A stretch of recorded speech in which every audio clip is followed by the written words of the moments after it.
শিবলি Sheikh AID থেকে আপনি লিখেছেন, আমার বিয়ে পড়ানোর সময় 3 নম্বর কবুল বলার সময় আমি অন্য শব্দ বলি, তখন হুজুর সেটা 3 নম্বর কবুল ধরে নেয়।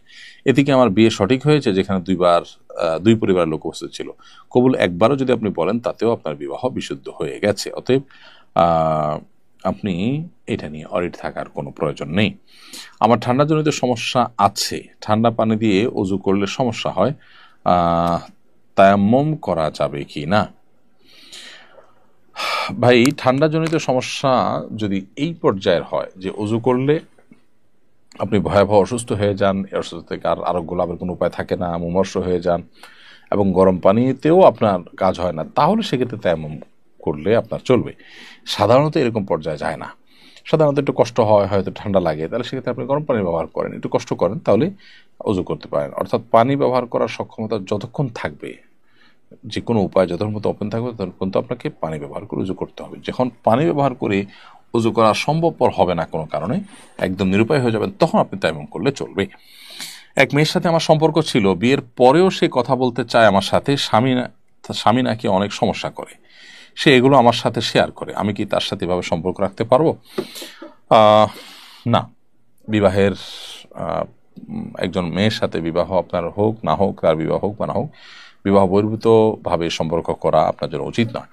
এমনকি তার স্বামীর সমস্যা থাকলে সেটা তার অভিভাবককে বলবে, তার বাবা মাকে বলবে, ভাই বোনকে বলবে, এমন কাউকে বলবে যাদেরকে বলে সমস্যা হবে, সমাধান হবে।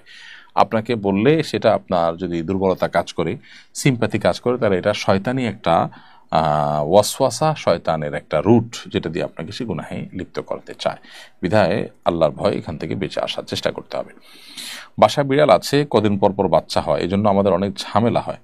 আমরা চাই এটার প্রজনন ক্ষমতা বন্ধ করতে, করা যাবে কিনা? হ্যাঁ, পশু পাখির যদি এরকম সন্তান অতিরিক্ত হওয়ার ফলে আপনি তাদের জন্ম নিয়ন্ত্রণ করতে চান, প্রজনন ক্ষমতা বন্ধ করতে চান, সেটি জায়েজ আছে। কারণ মানুষের জন্য যেটি নিষেধ, এক্ষেত্রে পুরুষের ক্ষেত্রে সেটি নিষেধ নয়, কারণ মানুষের ক্ষেত্রে যে কারণটা রয়েছে এখানে সেই কারণটা কিন্তু নেই। মোর্শেদ আলম চৌধুরী আপনি লিখেছেন, ইচ্ছে করে কেউ গর্ভস্থ শিশু নষ্ট করলে কি গুনাহ হবে? অবশ্যই গুনাহ হবে। গর্ভস্থ শিশু নষ্ট করা আর মানুষ হত্যা করা একই কথা। আল্লাহ সুবহানাহু ওয়া তাআলা বলেছেন, ওয়াইদাল মাউউদাতু সুইলাত বিআইয়িযা মিন কুতিলাত, মাতৃ গর্ভে থাকা সন্তানকে কেন হত্যা করা হলো, বা মেয়ে হিসাবে জন্ম গ্রহণকারী নারীকে কেন হত্যা করা হলো, কিয়ামতের ময়দানে যখন জিজ্ঞাসা করো, সেই কথা তোমরা স্মরণ করো, সেই মুহূর্তের কথা তোমরা স্মরণ করো। অতএব সন্তান গর্ভস্থ থাকলে তার মধ্যে যদি প্রাণ চলে আসে, হার্টবিট চলে আসে, তারপরে সেই সন্তান নষ্ট করা আর মানুষ হত্যা করা একই কথা। আর যদি হার্টবিট নাও আসে, তারপরেও কোনো যৌক্তিক বা আপনার একান্ত নিরুপায় হয়ে যদি এটা করে না লাগে, তাহলে সেক্ষেত্রে এইভাবে বাচ্চা নষ্ট করলে গুনাহগার হবেন সমস্ত উলামা কেরামের ঐক্যমতে। হিন্দু নারী দিয়ে বাসায় কাজ করানো যাবে কিনা? হ্যাঁ, অবশ্যই হিন্দু নারী বা অন্য ধর্মাবলম্বী নারীরা মুসলমানদের বাসায় কাজ করতে পারে।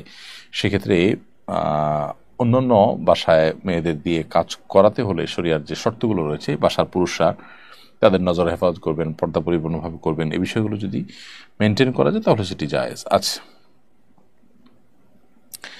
দাঁতে ক্যাপ লাগানো হয়েছে, এর উপর দিয়ে কুলি করলে কি ওযু গোসল হবে? দাঁতে যদি ক্যাপ লাগানো হয়ে থাকে তাহলে সেক্ষেত্রে তার উপর দিয়ে ওযু গোসল করা যাবে, কুলি করে ওযু গোসল করা যাবে, কোনো অসুবিধা নেই।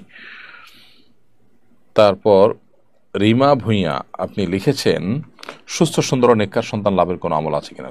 সূরা ফুরকান ৭৪ নম্বর আয়াত পড়বেন, প্রসিদ্ধ দোয়া, যে দোয়াতে আল্লাহ তাআলা শিখিয়েছেন আমাদেরকে, রব্বানা হাব লানা মিন আজওয়াজিনা ওয়া যুররিয়াতিনা কুররাতা আয়ুন ওয়াজআলনা লিল মুত্তাকিনা ইমামা। হে আমাদের রব, আপনি আমাদের পরিবার, স্ত্রী, স্বামী এবং সন্তান সন্ততি তাদেরকে চক্ষু শীতলকারী সন্তান বানিয়ে দিন এবং আমাদেরকে মুত্তাকিদের ইমাম বানিয়ে দিন।